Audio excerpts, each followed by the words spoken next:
Hello नमस्ते साथीहरू। यहाँनिर फेरि आएको छु म। तपाईहरुले देख्न सक्नुहुन्छ।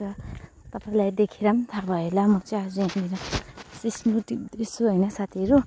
अनि यो चाहिँ एकदमै राम्रो हुन्छ। अहिले मज्जाले सिजन चलिरहेको छ है। अन्त बजारहरुमा पनि यो चाहिँ पुरा निस्केको छ है।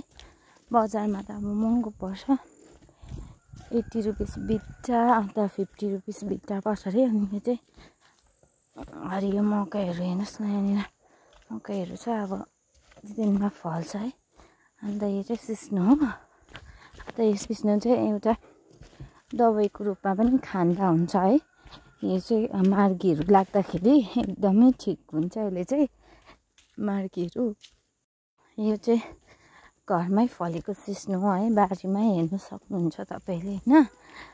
अन्त मकै यस्तो भएको छ यतिको, तपाईले देख्न सक्नुहुन्छ। यो ग्रान्डल, यो चाहिँ बुबुहरूको घरमा आएको थिएँ म आज सिस्नु टिप्नु।